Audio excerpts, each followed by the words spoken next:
다음에 두 번째 연사는 정석태 박사님이십니다.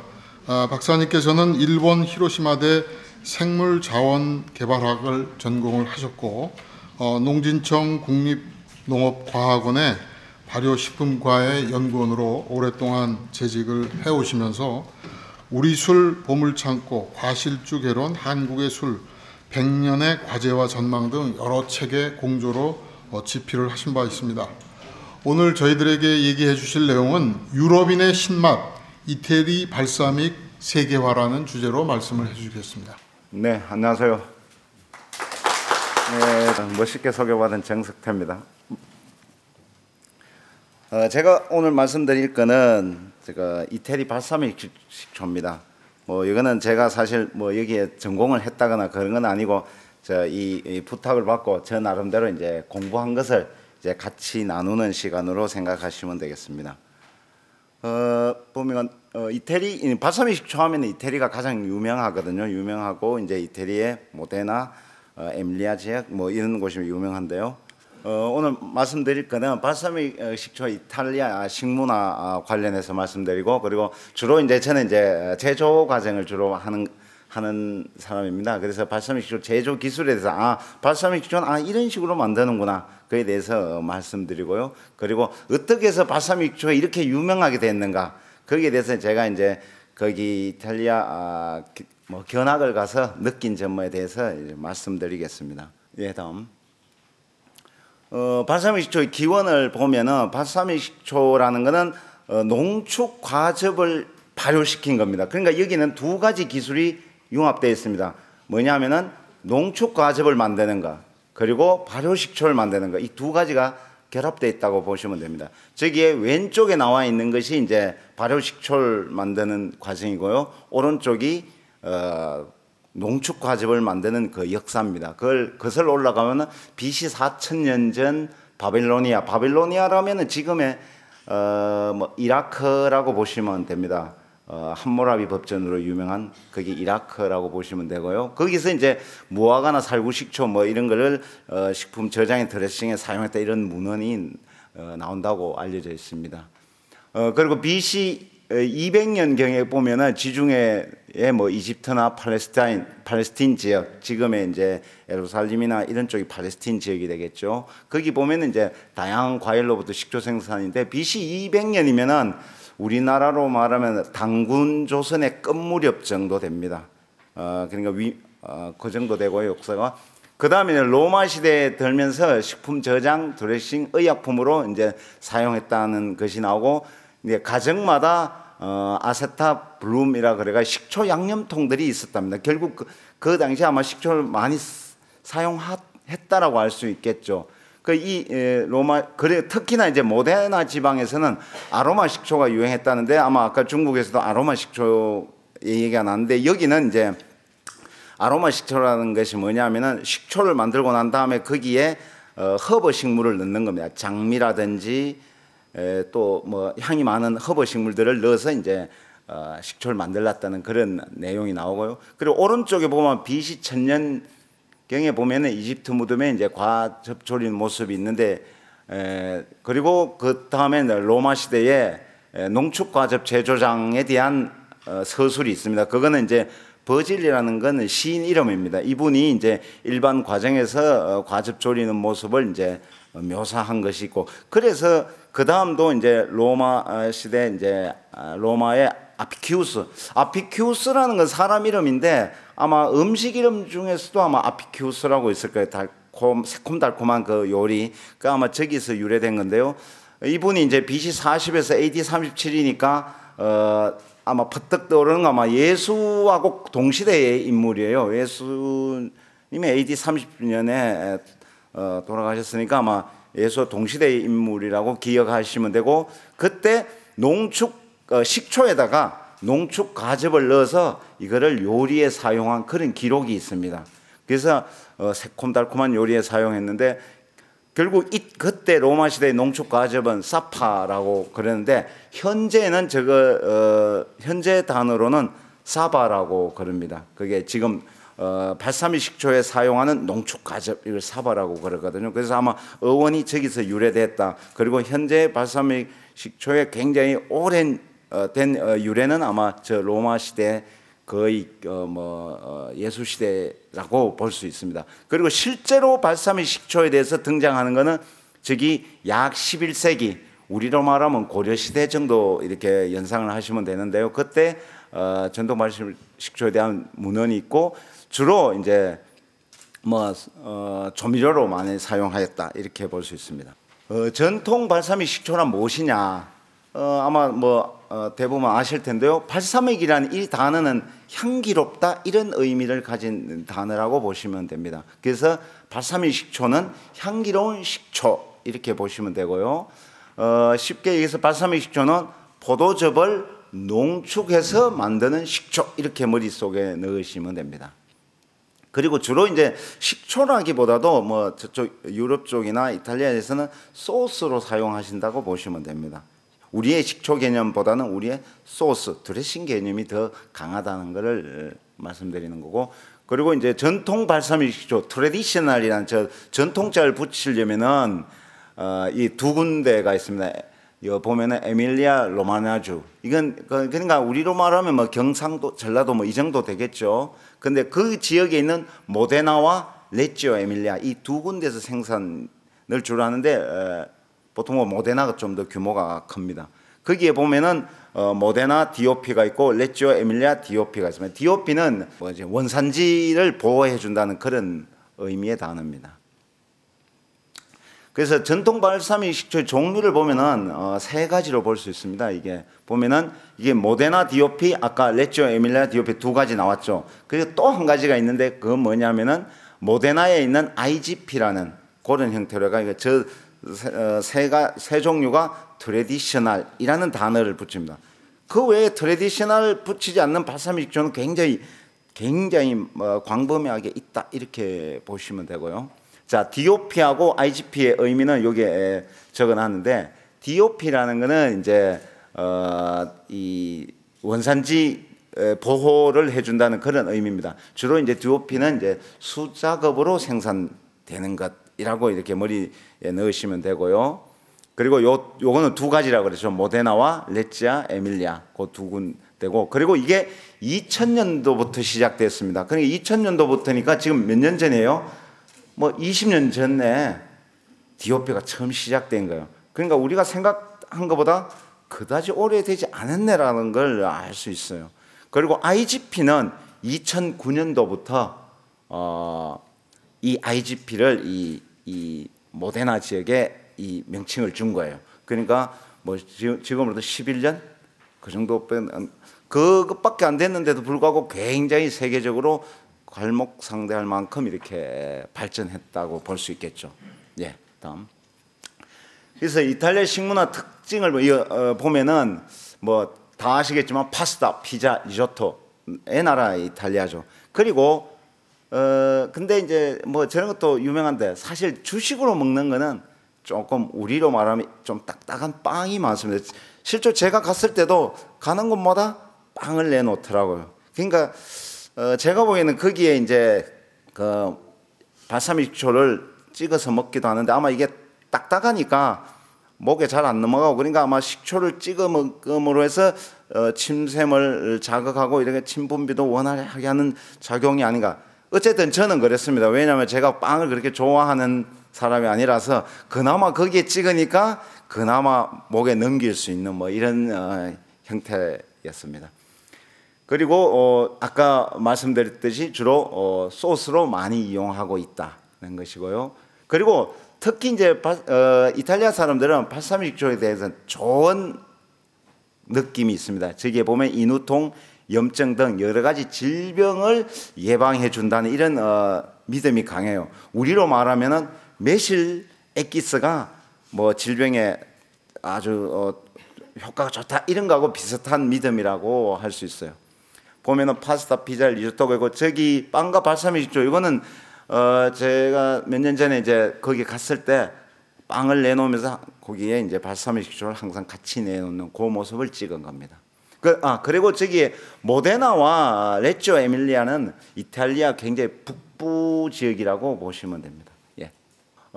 이태리 전통 식사 패턴을 보면은 뭐 굉장히 많습니다. 보면은 요거는 여기에 나오는 단어들을 한 번씩 읽어 보시면 됩니다.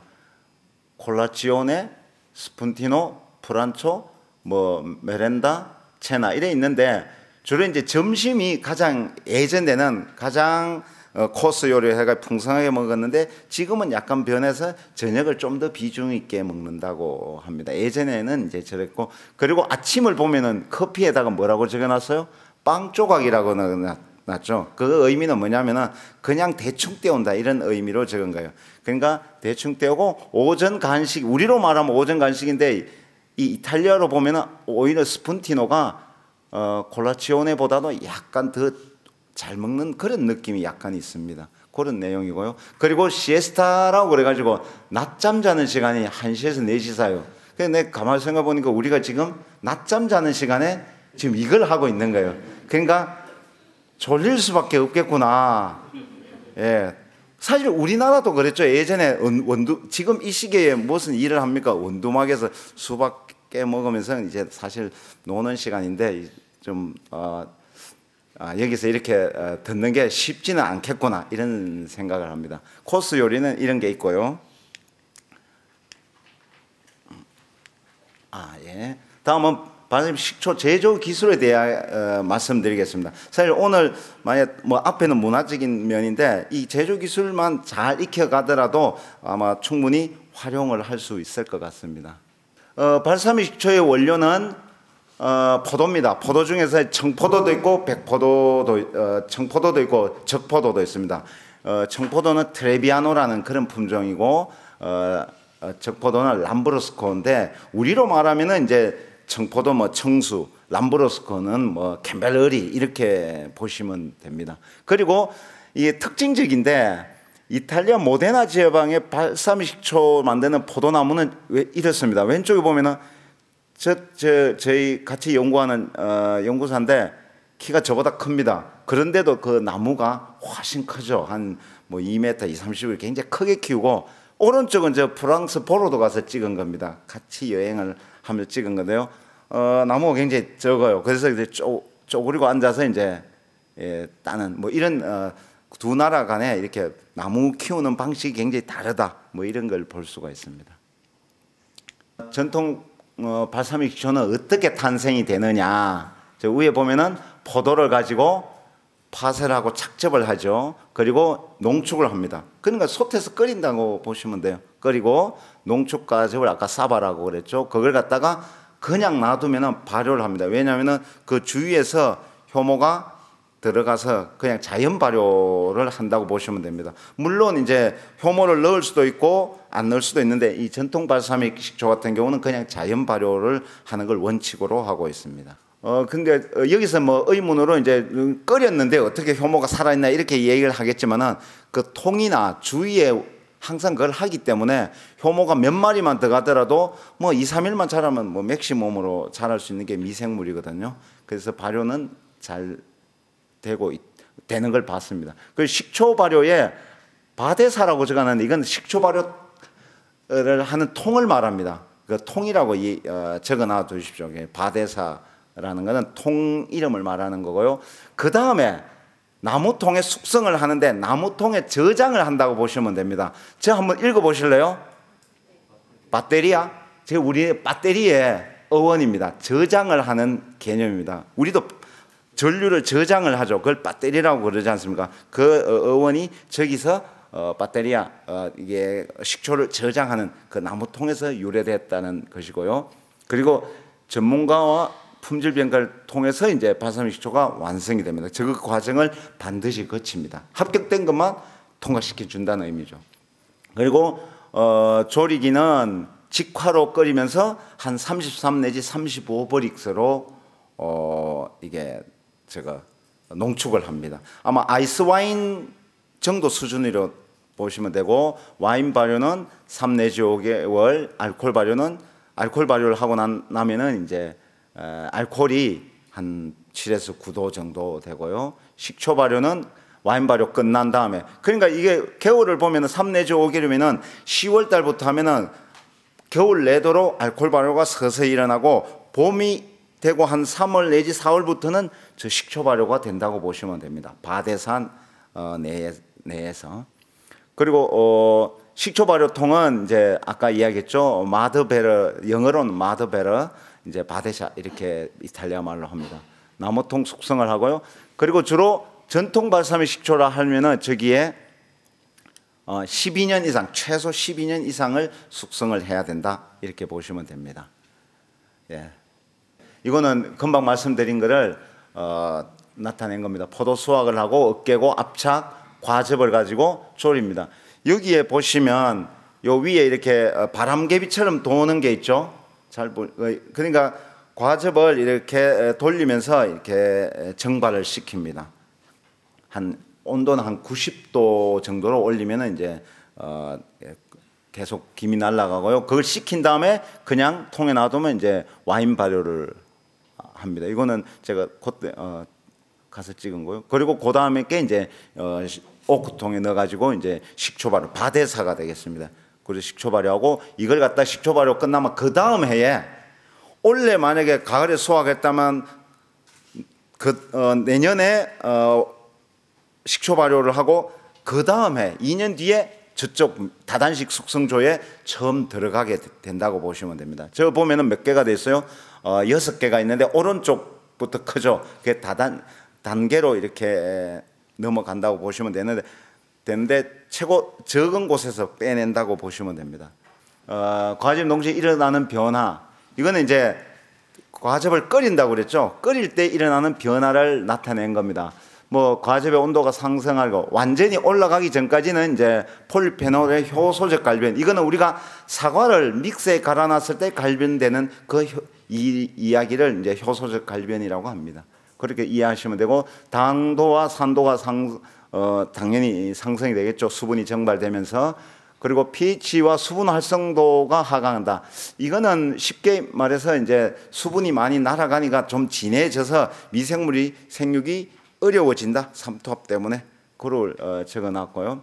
과즙 열처리에 의한 특히 과당이 카라멜라, 90도니까 포도당보다는 과당이 주로 카라멜화가 일어나는 되는데, 그때 이제 포도에는 과당과 포도당이 1대1로 들어 있다고 그랬죠. 그 중에서 과당이 주로 카라멜라 반응을 많이 일으킨다는 이야기고요. 그리고 또 과도하게 끓일 경우 프로프랄이라고 그래가지고 우리가 흔히 탄내가 많이 나는데, 그래서 거기 전통 발사믹 식초 만드는 데서는 12시간 이상 가능한 끓이지 마라, 이내에 빨리 끝내라, 뭐 이런 어떤 권고사항이 있습니다. 그리고 당분과 아미노산의 마이알 반응에 의해서 또 갈색화가 일어나게 되고요.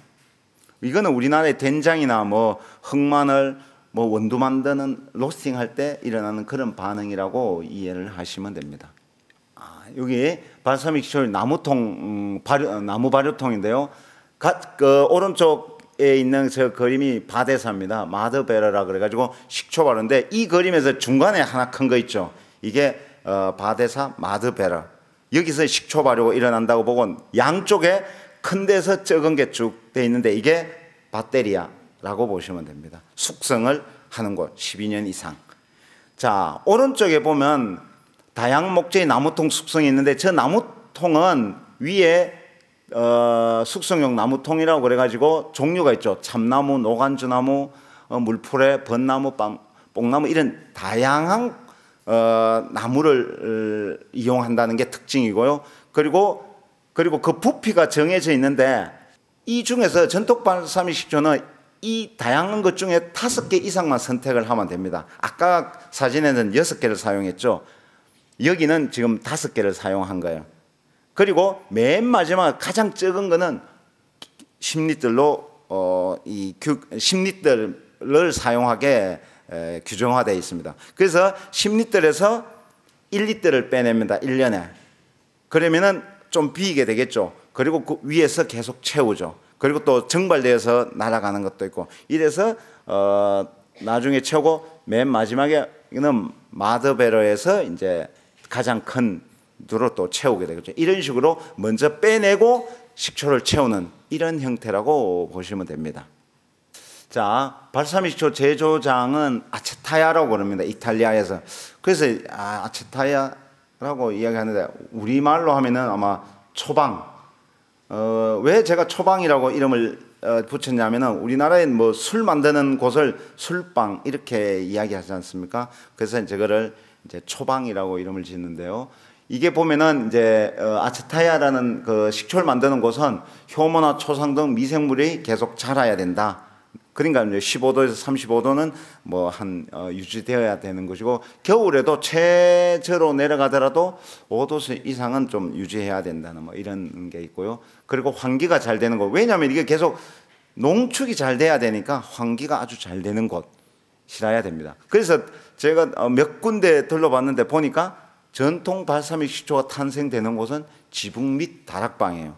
지금 저 왼쪽 사진에 보면은 밑에 1층에 큰 문이 있고 2층에 작은 문이 있고 맨 위에 보면은 문이 2개 있죠.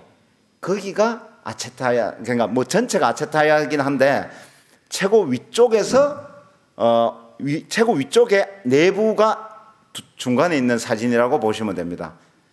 저 창문 보이시죠?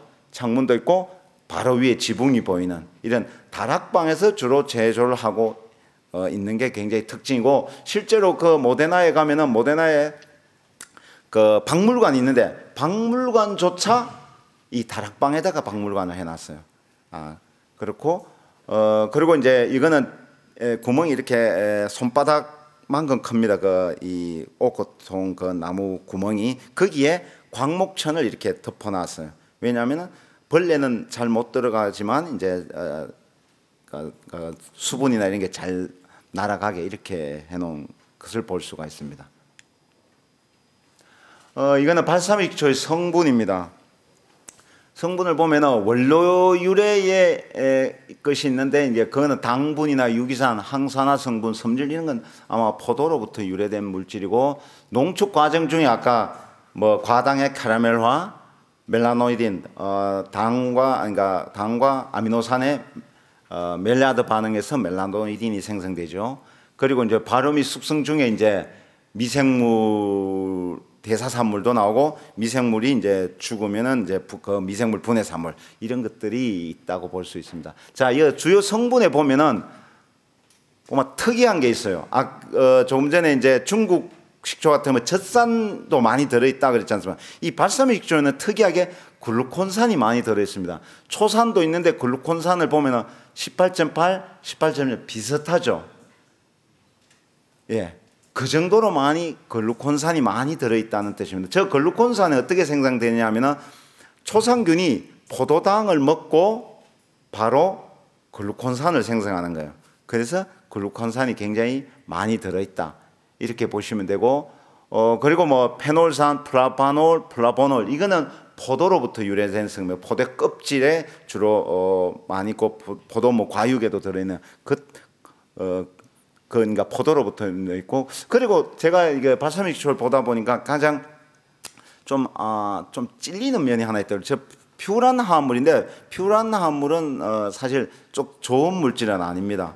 아마 발암 물질로는 2급으로 아마 2B로 아마 규정된 건데 발암을 유도할 수 있다. 뭐 이렇게 보시면 됩니다. 쉽게 얘기하면은 그게 좀 많이 들어있는 택인데 아마 이제 과즙을 끓이는 과정 중에 아마 저 물질이 꽤 생성되고 그리고 또 오랫동안 숙성되면서 아마 저게 조금씩 생성되지 않았나 뭐 이런 추정을 합니다.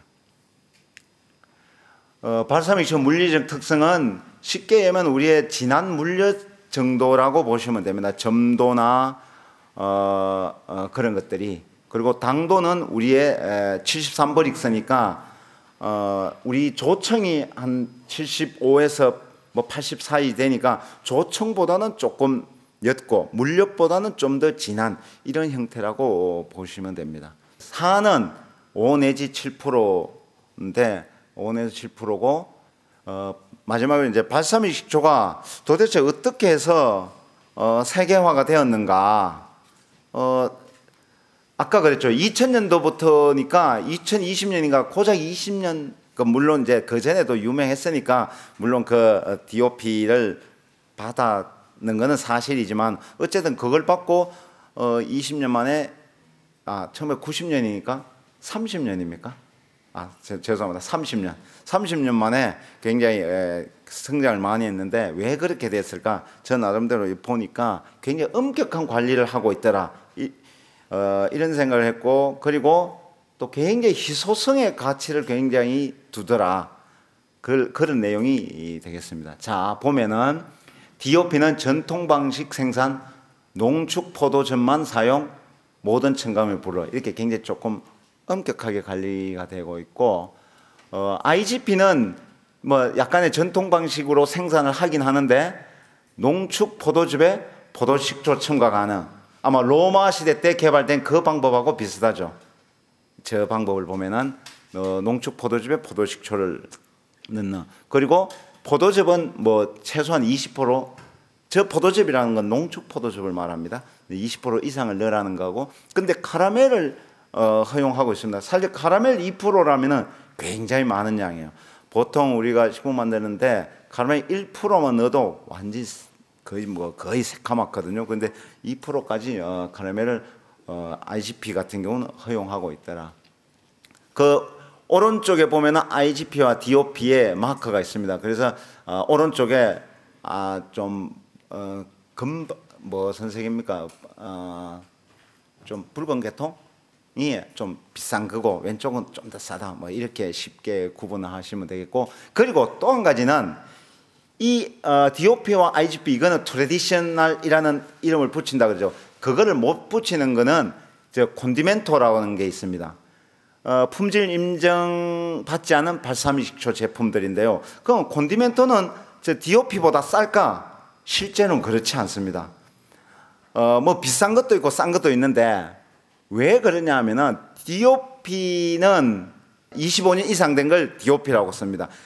그러면 그건 어떤 식이 되냐 하면은 30년이 됐든 40년이 됐든 25년 이상, 뭐 25년 이렇게 표기를 해야 됩니다. 그리고 그래서 콘디멘토는 일반적으로 파는 발사믹 식초 이러면 콘디멘토라고 보시면 됩니다. 그 병은 보면 DOP는 굉장히 정해져 있습니다. 이 병이. 그 병에 대해서는 다시 말씀드리고요. 보면은 DOP 품질 관리인데 이 가장 이제 트레디셔널 전통적으로 만드는 건데 보면은 전통 발효 DOP의 등급 품질 관리 요소로 첫 번째가 원료는 모데나 DOP를 말합니다. 이탈리아 모데나 지역 생산 포도로만 사용한다. 그리고 전통적인 제조 방법으로 직화로 하고 12시간 이내. 그리고 아까 말씀드렸듯이 최소 5종류 이상의 숙성용 나무통을 사용한다는 게 굉장히 특징적이고, 그리고 숙성은 12년 이상이라고 볼 수 있습니다. 그 DOP는 두 가지로 나눌 수 있는데요. 12년에서 25년까지 숙성된 거, 25년 이상 된 거, 이렇게 DOP를 두 가지로 구분을 할 수가 있습니다. 그리고 생산량 통제를 보면은 모데나 지역에서는 연간 DOP로 6,000리터밖에 생산을 안 한답니다. 6,000리터라는 양은 굉장히 적은 양이거든요. 그게 전 세계로 팔린다는 걸 감안할 때 굉장히 소량입니다. 그래서 제가 느낀 거는 이거 굉장히 희소성의 가치를 두어서 희소성의 가치를 높이고 있구나, 이런 느낌을 받았고요. 그리고 마지막 나무통에서 10%를 제품하니까 아까 10리터 나무통에서 고작 1년에 1리터밖에 꺼내지 않는다는 그런 의미가 있습니다. 여기 보면은 포도즙 농축 사진이고요. 두 번째 다단계 숙성, 그리고 점도와 색상 평가인데 세 번째 사진을 보면은 색상 평가를 할 때 그냥 보면 새카맣게 내가 표현하기가 어렵지 않습니까? 그래서 이거를 큰 통에 넣습니다. 아주 와인 디캔터, 와인으로 말하면 디캔터 같은 그런 유리병인데요. 거기에 넣어가지고 이렇게 불에 비춰보면서 얼마나 빨리 흘러내리는가, 색상이 어떤가, 점도와 색상을 세 번째 식으로 저렇게 판단을 합니다, 전문가가. 그리고 관능 평가도 또 다시 실시하고, 이 과정을 거치면 이제 전통 발사믹식초로서 이제 인정을 받게 되는 겁니다. 그리고 이거는 입병하는 것도 어느 일정한 장소가 있어서 거기에서 관능 검사에 통과된 약만 그 장소에서 입병을 하는 뭐 이런 어떤 과정을 거치게 됩니다. 품질 요소 두 번째인데요. 금방 말씀드렸듯이 허가된 양을 지정된 장소에서만 하고, 그리고 밑에 보면 병이 있지 않습니까? 병이 있는데요. 이 병은 유명 디자이너, 가짜는 빼셔도 되겠네요. 유명 디자이너 조르제토 주지아로, 이분은 저 디자인입니다. 차, 우리나라 아마 현대차도 많이 제가 아마 디자인했다고 그러더라고요. 그 디자이너만 유명 디자이너인데요. 이분이 이제 디자인을 한 저 병을 이제 사용하고 있고, 아까 이야기했듯이 12년에서 25년까지 숙성한 거는 베치오라는 말을 쓰고, 그 25년 이상 된 건 엑스트라 베치오, 그러니까 검색, 이렇게 표현합니다. 그래서 아까 제가 콘디멘토라는 이야기를 했었죠. 만약에 자기가 30년 숙성이 된 게 있어요. 그럴 때는 아예 그걸 콘디멘토라는 제품으로 하고 30년 숙성 이렇게 적는 게 이거보다 오히려 더 유명할 수 있어요. 그리고 병도 이거는 딱 규정되어 있는데 훨씬 더 자기 나름의 특징적인 병을 만들 수 있고요. 그래서 콘디멘토라고 해서 뭐 단순히 DOP보다 싸다 이렇게는 말할 수 없다, 이걸 말씀드리는 겁니다. 그리고 주로 이제 우리가 책을 보다 보면 ABTM이라는 단어가 가끔 나옵니다. 그래서 이거는 아세토 발사미코 트레디셔널 디 모데나, 이런 요건 약자다라는 걸 이제 나타낸 거고요. 그리고 발사믹초와 이제 한국 부뚜마 식초에 대한 이야기인데, 이때까지 계속 이야기를 하다 보니까 야, 발사믹초는 30만에 이렇게 됐는데 우리는 어떻게 할까, 뭐 이런 어떤 생각을 하게 됐어요. 그래서 발사믹초, 부뚜마 식초 공통점을 보면은 발효 중인 식초 자체가 종초 역할을 한다는 게 공통점이고, 그래서 기존 발효에게 초상균의 먹이를 추가하는 방식, 이게 우리하고 제가 보기에 같은 방식이에요. 그리고 그렇게 함으로 해서 최소한의 노력으로 잡균 오염을 방지하고, 그리고 왕성된 것 사용하고 다시 밥을 넣어주는 이런 형태가 우리 부뚜마 식초 하는 방법하고 같다라고 이렇게 생각이 됩니다. 그리고 이런 방법은 특별한 장비 없이 지속 가능한 어떤 발효를 이룩하게 되고, 뭐 종초를 뭐 순수 배양을 해내야 되니 이런 게 전혀 필요가 없지 않습니까? 그리고 이제 발사믹초, 부뚜마 차이점은 당연히 이제 발사믹초는 이탈리아 거, 부뚜마 식초는 한국 거. 그리고 아까 말씀드렸듯이 발사믹초는 다락방에서 나오는데 우리는 부뚜마 식초. 이거는 뭐하고 관련됩니까? 온도하고 관련되겠죠. 온도를 유지하기 위해서. 그래서 원료는 농축 포도즙, 우리는 막걸리나 청주를 사용한다는 것. 그리고 발효는 우리는 초산 발효만 하면 됩니다. 어차피 술을 넣으니까 이런 게 차이점이고요. 그리고 요 오른쪽에 보시면은 부뚜막초 초항아리는 저렇게 생겼는데, 이제 발사믹초는 저런 초항아리 이렇게 부뚜막 위에다가 이렇게 매달아 놓고 아마 쓰는 특징이 있더라고요. 그래서 그때 가서 찍은 사진입니다. 그래서 우리도 없지 않다. 다만 우리가 우리 것을 아직 개발을 못한 게 아닌가, 뭐 이런 생각이 듭니다. 그래서 마지막으로 제가 말씀드리는 건, 물론 발사믹초 좋습니다. 하지만 우리 할머니들은 따뜻한 부뚜막 위에 놓인 촛병에 막걸리를 붓고 가끔 흔들어 주면서 이제 식초를 잘 만들어 먹었어요, 가정에서. 그래서 부뚜막초 제조 방법 속에는 저비용으로 지속 가능한 발효식초를 만들 수 있는 지혜가 담겨져 있다. 우리도 그걸 갖다가 사용하자. 우리의 발효 기술이라는 말로 끝맺도록 하겠습니다. 이상입니다. 예, 감사합니다. 예, 정석태 박사님께서 발사믹 식초에 대한 말씀을 해주셨습니다. 예, 이상으로 정석태 박사님의 강연을 마치도록 하겠습니다. 예.